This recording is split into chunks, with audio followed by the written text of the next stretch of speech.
जैसा कि हम जानते हैं कि लार्ज एंड मिड कैप एक डाइवर्सिफाइड इक्विटी फंड है जिसमें मार्केट रेगुलेटर सेबी के कैटेगराइजेशन के हिसाब से इस फंड के एसेट्स का कम से कम 35% लार्ज कैप स्टॉक में इन्वेस्ट करने होते हैं, 35% कम से कम मिड कैप स्टॉक में इन्वेस्ट करने होते हैं और रिमेनिंग 30% इसके फंड मैनेजर अपने फाइनेंशियल विजडम के अनुसार या तो लार्ज कैप में या मिड कैप में या स्मॉल कैप में या किसी और ही एसेट्स में वो इन्वेस्ट कर सकते हैं।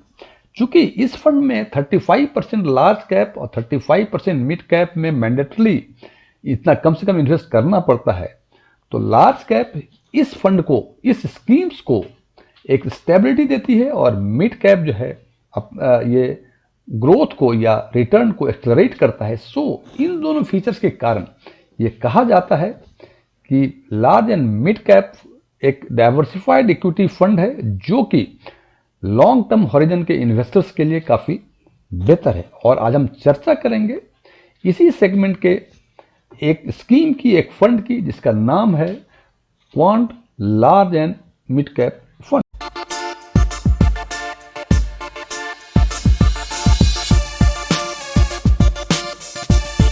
जैसा कि हमने पहले चर्चा की कि चूंकि ये मिक्सर है लार्ज और मिड कैप का, 35% लार्ज कैप में, 35% मिड कैप में, और बताया था कि लार्ज कैप स्टेबिलिटी देती है और मिड कैप इसके ग्रोथ को एक्सेलरेट करता है।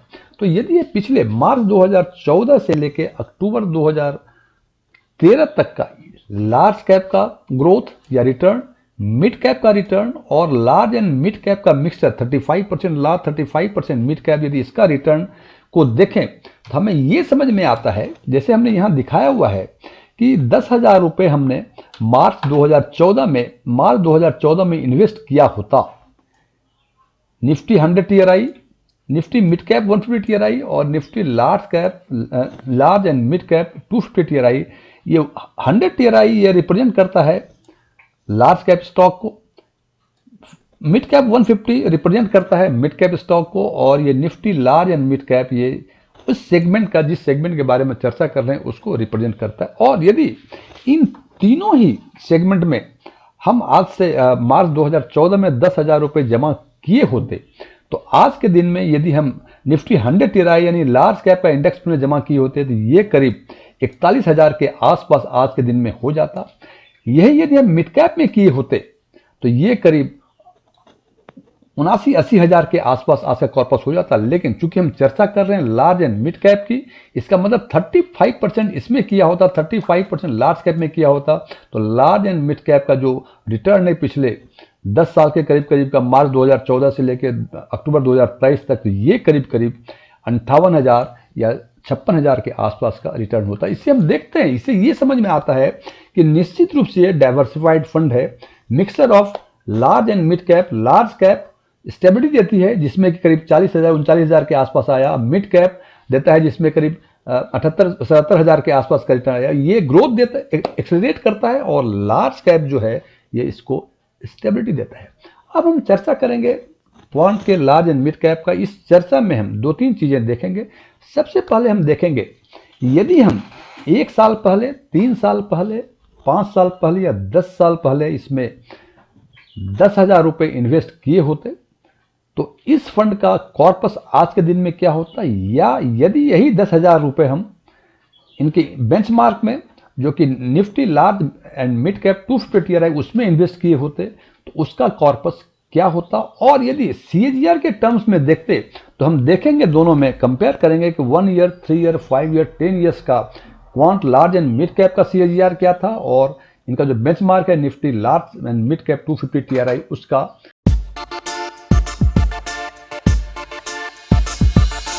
सीएजीआर क्या था। फिर हम चर्चा करेंगे इसी लाइन पे एसआईपी यानी सिस्टमेटिक इन्वेस्टमेंट प्लान के बारे में कि आज से 1 साल, 3 साल, 5 साल या 10 साल पहले में 3,000 रुपये प्रति माह के हिसाब से इस फंड में इन्वेस्ट किया होता तो आज के दिन में परिस्थितियां क्या होती, और यदि इसके बेंचमार्क यानी Nifty large mid cap 250 TRI में इन्वेस्ट किया होता तो आज के दिन में परिस्थितियां क्या होती। सबसे पहले बात करते हैं लमसम में कि यदि 1 साल, 3 साल, 5 साल या 10 साल पहले इस फंड में हमने 10,000 रुपये जमा किए होते, 1 साल पहले जमा किया होता तो आज के दिन में ये 16,339 रुपये हो जाती। 3 साल पहले जमा किया होता तो 21,665 रुपये होती, 5 साल पहले जमा किया होता तो ये 30,415 रुपये होता, और 10 साल पहले जमा किया होता तो ये 76,954 रुपये होता। यदि इसको CAGR के टर्म्स में हम रिटर्न देखें तो 1 साल का CAGR इट इज 63.39%, 3 ईयर्स का 29.40%, 5 ईयर्स का 24.92% और 10 ईयर्स का 22.64%। आइसोलेशन में ये काफ़ी बेहतर रिटर्न दिख रहा है, 22%, 10 साल का, 1 साल का 63.39%, क्वाइट वन। लेकिन हमें इसको और बेहतर ढंग से जज करने के लिए इसको हम कंपेयर यदि इसके बेंचमार्क से करेंगे तो हमें बेहतर जजमेंट मिलता है कि इसने रिटर्न कैसा दिया, बेहतर ढंग से हम इसको जज कर सकते हैं। और यदि यही देखें हम इनके बेंचमार्क यानी Nifty large mid cap 250 TRI, तो उसमें देखते हैं कि 1 साल पहले 10,000 रुपये जमा किए होते, आज के दिन में 14,671 रुपये होते, 3 साल में पहले जमा किए होते तो आज के दिन में 18,101 रुपये होते, 5 साल पहले जमा किए होते 24,484 रुपये होते, और 10 साल पहले जमा किया होता तो 54,140 रुपये होती। और यदि इसके CAGR की बातें करें तो 1 ईयर का CAGR इस बेंचमार्क का या इंडेक्स फंड का 44.74%, 3 ईयर्स का 21.28%, 5 ईयर्स का इट इज 19.65% और 10 ईयर्स का इट इज 18.59%।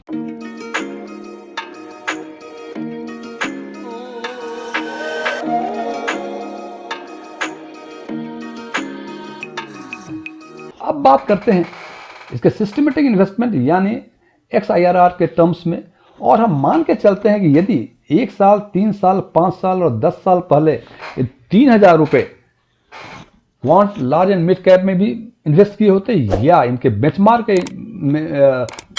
जो इंडेक्स है इनके इसमें इन्वेस्ट किए होते तो आज के दिन में परिस्थितियाँ क्या होती। तो हम सबसे पहले देखते हैं इस फंड में यदि इन्वेस्ट की होती तो आज के दिन में परिस्थितियाँ क्या होती। 1 साल पहले 3,000 रुपये प्रति माह के हिसाब से SIP की होती तो आज के दिन में ये 45,895 रुपये होती, और CAGR के टर्म्स में इट इज 65.89%। 3 साल पहले यदि 3,000 रुपये का SIP किया होता तो आज के दिन में कॉर्पस 1,66,947 रुपये होती, जबकि इनका XIRR जो है 3 ईयर्स में इट इज 32.19%। 5 साल पहले 3,000 की SIP की होती तो आज के दिन में ये 3,70,791 रुपये होती, जबकि इनका XIRR 30.31% होता।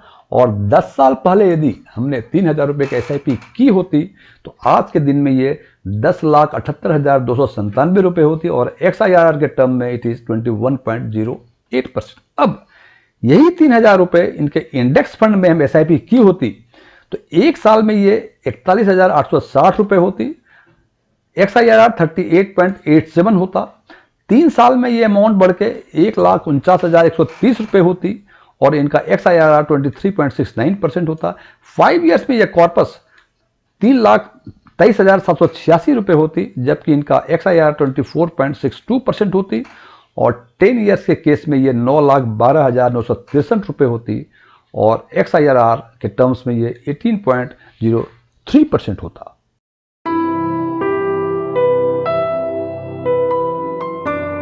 अब यदि इन सारे इंफॉर्मेशन को एक साथ हम कंपेयर करें, सबसे पहले कंपेयर करते हैं लमसम के केस में। लमसम के केस में देखते हैं CAGR, 1 साल का CAGR 63.39% या 44.74% इंडेक्स फंड में। इसका मतलब करीब करीब ये 19-20%, 18-19% के आसपास जो है ये बेहतर रिटर्न है इस फंड का यदि कंपेयर करें उनके बेंचमार्क से। तो 3 ईयर्स के केस में ये 29.4% या 21.28%, ये करीब 8% के आसपास बेहतर रिटर्न दे रहा है।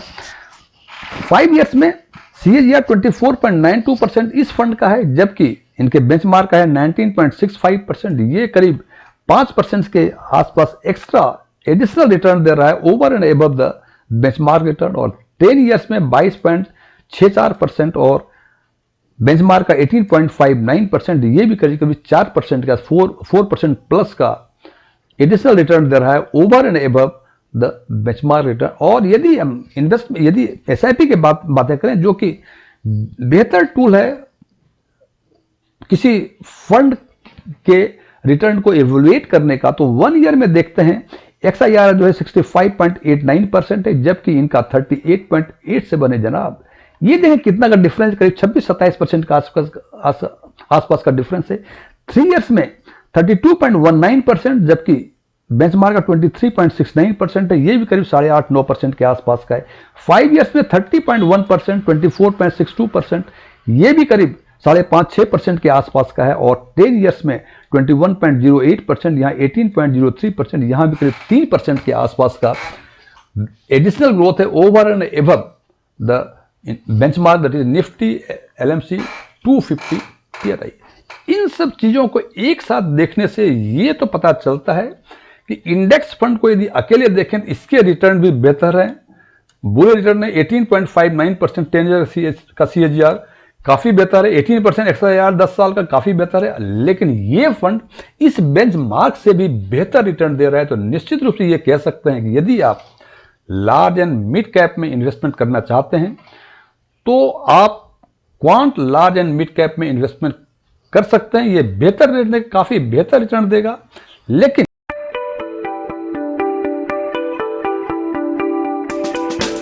आपको एक दो बातों का ख्याल रखना पड़ेगा कि म्यूचुअल फंड में खासकर लार्ज एंड मिड कैप में यदि इन्वेस्टमेंट करते हैं तो टाइम हॉरिजन 8 से 10 साल, 12 साल, 14 साल का रखें। छोटे टाइम हॉरिजन में जैसे यहां देखा कि एक साल में 63.39% दिया, it's a very good return. हो सकता है आपका रिटर्न एक साल में इतना हो जाए, लेकिन यह जरूरी नहीं है कि हर समय आपका एक साल का रिटर्न इतना ही हो। इसलिए बेहतर है कि टाइम हॉरिजन हमेशा काफी लंबा रखें, 10 साल, 12 साल, 15 साल रखें। और नंबर 2, यदि संभव हो और आपके पास दोनों ही ऑप्शंस हैं, लमसम और SIP इन्वेस्टमेंट दोनों करने का है, तो बेहतर है आप SIP मोड ऑफ इन्वेस्टमेंट को ऑप्ट करें।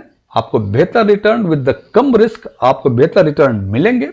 लेकिन जैसा मैं बार बार कहता हूं, ये डिसीजंस, फंड का सिलेक्शन का डिसीजंस, SIP लेना, लमसम लेना, कितना का करना, ये इंडिविजुअल इन्वेस्टर्स के परसेप्शन पर डिपेंड करता है। इसलिए यहां भी यह निर्णय आप ही का होगा। मेरे विचार से यदि लार्ज एंड मिड कैप में आप इन्वेस्ट करना चाहते हैं तो क्वांट का large and mid cap is very good fund. You can go with this fund. Thank you.